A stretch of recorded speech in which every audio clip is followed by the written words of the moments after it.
Welcome to Give Yourself Grace. I'm your host, Grace Perry, and I am so thrilled you're here. As a content creator and coach, I've built a 6-figure business to help women step into their power and share their stories with the world. My mission is to empower you to embrace your unique journey and every season this life has to offer. If you crave entertainment, guidance, and tools to transform your reality, you have come to the right place. So come with me on this adventure and truly give yourself the grace that you deserve. Let's dive into the show. Welcome back to Give Yourself Grace. If you've been following this podcast, you know how much I love to connect themes to the word grace. Today, we're exploring the C, which is courage. Not the kind of courage that makes headlines, though, but the quiet, everyday bravery that helps us create extraordinary lives. So to begin, I want to share a passage from Light is the New Black by Rebecca Campbell. This is something I've been reading during the holidays, and it's just so powerful. And so I want to read the passage. It's called You Are Already Doing It. The person you are trying to let go of, that heartbreak that feels too big to bear, you are already doing it, and you're closer than you think. The sadness that weighs on your shoulders, the heaviness that sits like an elephant on your chest, breath by breath, you are moving through it, and you are closer than you think. The person you are praying to forgive, that grief you are desperate to release, you are already doing it, and you're closer than you think. The person you admire, the woman you long to become, you are her and she is you, and you are closer than you think. The vision you are striving towards, that dream that feels out of reach, you are already doing it, and you're closer than you think. The end will be unrecognizable from the picture in your head, but you'll know it when you get there by the way you feel in your skin. Oh my gosh, this book is so good. Again, that was Light is the New Black from Rebecca Campbell.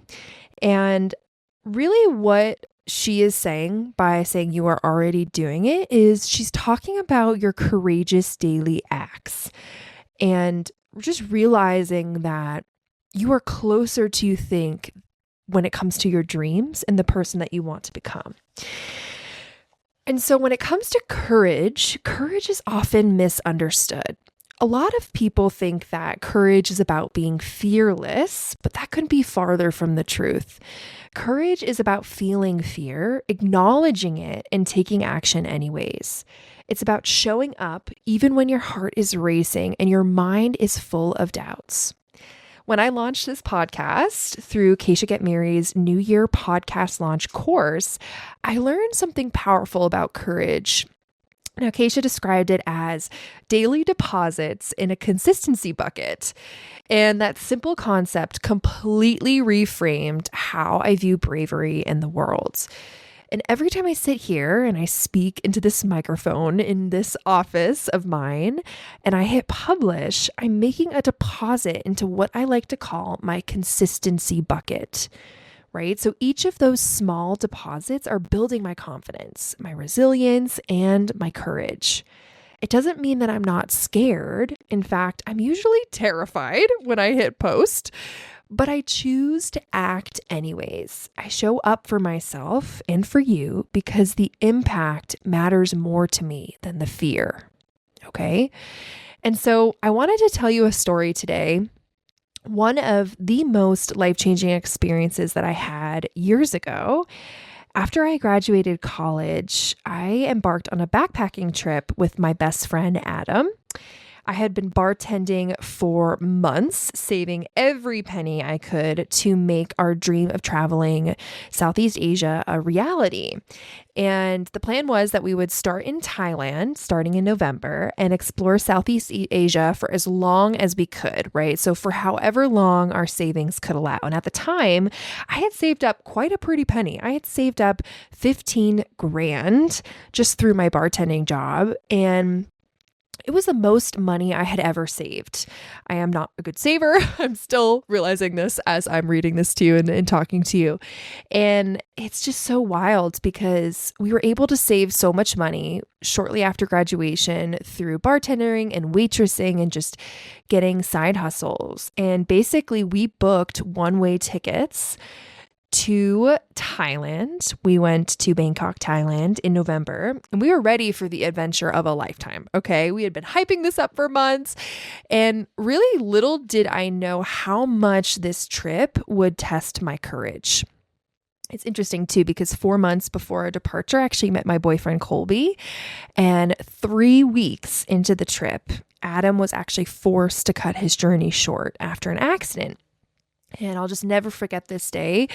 We were traveling on the island of Koh Lanta via moped. So we had been staying at a hostel. We had gone out the night before, and I woke up feeling super nauseous. Adam, who has never driven a moped before or even like a motorcycle, he was really hesitant, and I peer pressured him into giving it a try. Now, looking back on this, I wonder if the universe was trying to warn me that this was not a good idea because I was feeling so sick, so nauseous. I was even vomiting. Like, it was so gross. I had to pull over multiple times during this journey because I was just not feeling okay. And I just continued to like brush it off, and we continued on. And so this day we had been in Koh Lanta, and I was like, let's travel to the opposite side of the island and explore the jungle. And so we rented mopeds, and as we were riding through the island, about I would say 3/4 of our journey, the skies completely opened up and it started to torrentially downpour. And even with the rain, despite the storm, we decided to push forward, navigating slippery roads. And I just started to feel really sick to the point where we pulled over and I vomited on the side of the road. And even then, of course, like, why did we keep going? I don't know, but we did. And as we were going down this huge hill, basically Adam's brakes on his moped jammed, and I watched as my best friend flew off his moped and watched as the moped came crashing down on top of him. It was one of the most scariest moments of my life, and I can still to this day see the image in my brain so perfectly. And we were on this incredibly steep hill in the middle of nowhere in Thailand on this island, and I realized how isolated we had become. We had been traveling for quite some time, and there were no cars passing by. So essentially, Adam broke his ankle. We didn't know it then, but he couldn't walk. And so we were basically stranded on this deserted hill. Acting on instinct, I just flagged down the only car that passed by us. And thankfully, the driver was kind enough to take us to a nearby hospital. But soon after, we realized that because Adam couldn't walk, he had to fly home and purchase like an emergency flight. And of course, when you break a bone, the last thing you want to do is fly back home, right? And it was a freaking like I want to say it was even 10-hour flight back home. So it was really not fun. And we were worried about the actual bone itself, and you hear about blood clots, and it's just a long journey is the last thing you want to do. Side note, if you're ever traveling abroad, I highly, highly suggest investing in travel insurance because it ended up saving Adam so much money because he had to buy that emergency flight home. Luckily, he, of course, did not have to get emergency evacuated, but that's another thing too. Like, this stuff happens, especially when you're trying to adventure and have fun and do all the things that you want to do via moped, whatever extreme sport that you want to partake in. Travel insurance is so important. But anyways, so Adam had to leave within only 3 weeks of our trip, and we had planned to be there for at least 4 months together. So when he left, I was so shattered. I was so depressed. This was my best friend. And, this carefully planned backpacking adventure completely came to this abrupt halt, and I had no idea what I wanted to do. I was feeling super homesick and I had to make a choice. I could either return to the US or continue the journey alone. Now, I'll just never forget calling my mom in tears. I didn't know what to do.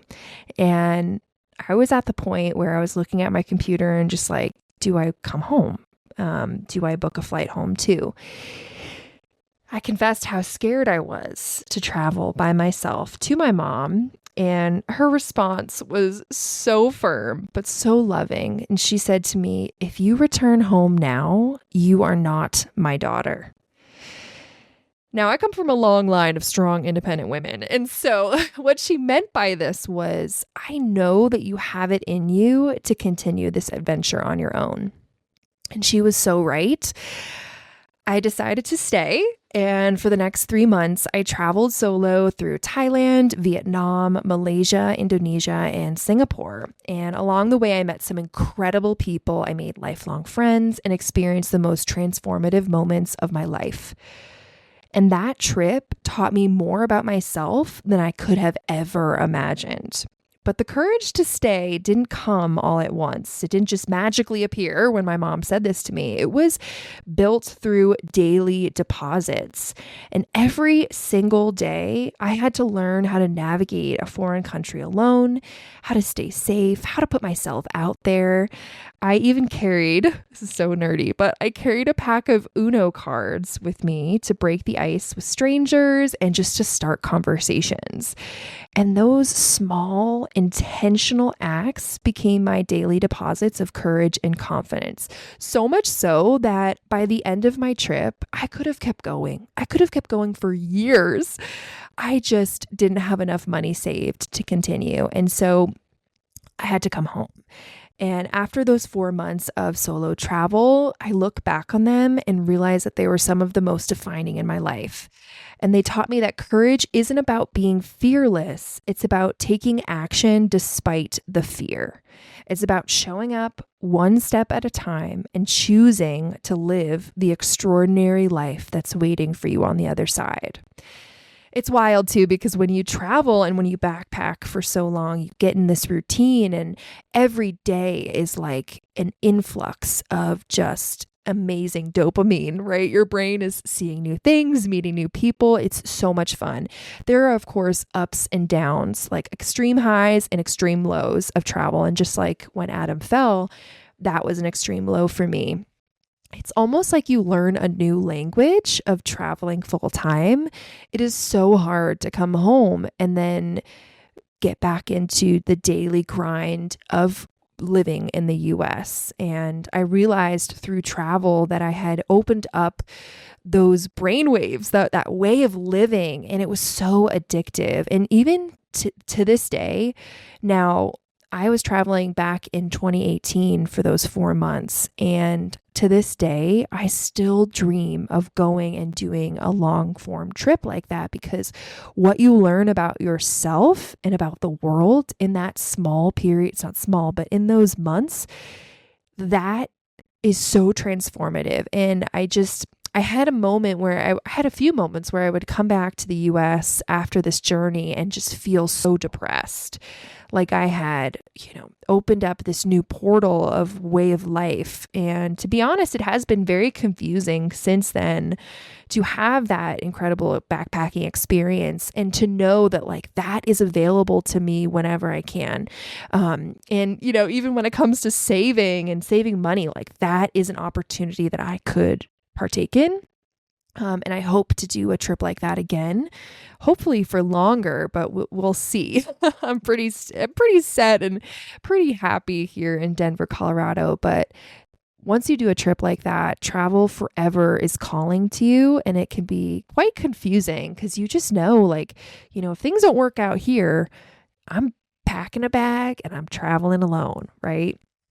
And so I want to describe courage to you. It's almost like you're a trapeze artist swinging into the unknown, letting go of one bar to reach for the other, just like when you were a kid, right? And you were hanging on the monkey bars and using all of your might to just reach to the next bar. It's the force that bridges your fear and your action together. And the truth is, we all face moments when fear feels overwhelming, whether it's letting go of someone we love, pursuing a new dream, or stepping into an unfamiliar opportunity. It's what propels us forward. And so today I want to ask you, what daily deposits of courage are you making in your own life? Now, these don't have to be monumental. You don't have to be traveling the world to do so, right? Small, consistent actions build the foundation for big, courageous moves. Maybe it's sending that email that you've been procrastinating. Maybe it's signing up for that course you've been eyeing, or simply just saying yes to an opportunity that scares you. Now, if you're ready, I want you to grab a pen and paper. If you're driving or multitasking, come back to this later. But if you're feeling bold, I want you to ask yourself these questions out loud. And let's reflect on how courage plays a role in your life and how we can make it more accessible as we step into the new year. So, grab your journal and let's reflect on some courage. My first question is, what are you afraid to start? Identify the thing that scares you the most right now. Is it a new business? Is it a personal goal? A relationship? Naming it is the first step. What fears are holding you back? Now let's get super specific about your fears. Are you afraid of failure, judgment, or rejection? What are those fears and why are they holding you back, right? Once you name them, they lose some of their power. Now, what small steps could you take today? I want you to think about small, manageable actions that you can take towards your goal that feels less intimidating, right? These are your daily deposits. So looking back on my trip in Southeast Asia, I brought out Uno cards because I was so afraid to meet new people.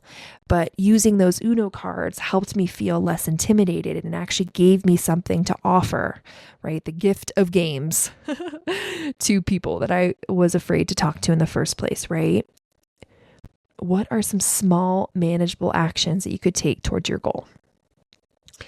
Now, I want you to reflect on, when have you acted courageously before, right? I just told you about starting this podcast and traveling abroad, right? So when is a time that you overcame your fear and took a bold step?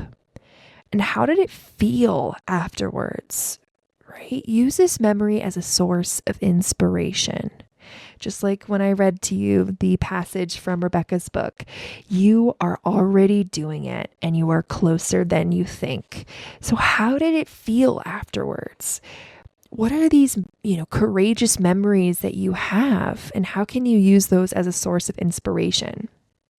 Now, the last question is, how can fear become a motivator? Instead of letting fear stop you, ask yourself, what's on the other side of that fear? How could pushing through it lead to something amazing?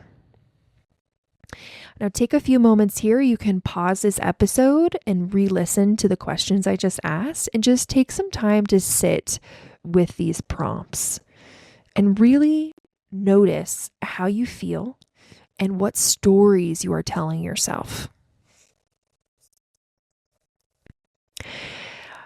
Now, courage doesn't mean you stop being afraid. It means you stop letting fear make your decisions for you. When we redefine courage, it becomes something that we all have access to, like a secret button or a secret pill, a magic portal of courage that allows us to truly live the extraordinary life that we want to live. It's about choosing to move forward even when we're unsure. It's about crafting the life you dream of, one small step at a time. And as this new year approaches, it's the perfect moment to reflect on what's holding you back and what you need to move forward.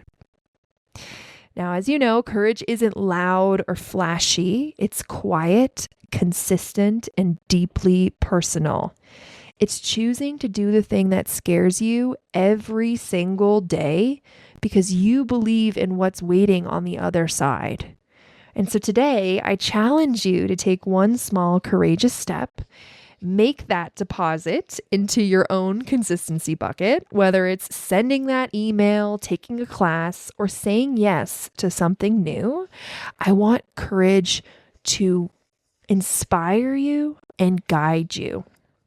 Now, if this episode resonated with you, I want you to share your courageous step with me on Instagram, and make sure you follow my Instagram for this podcast. It's at Give Yourself Grace Pod. And I'd love to cheer you on as you take those bold steps towards your extraordinary life. Until next time, keep giving yourself grace and keep showing up with courage. Thank you so much for listening. Your support means everything to me. If you found this episode inspiring, please share it on your social media and tag me. I'd love to thank you personally. And as always, sending you love and rooting for you. See you in the next episode.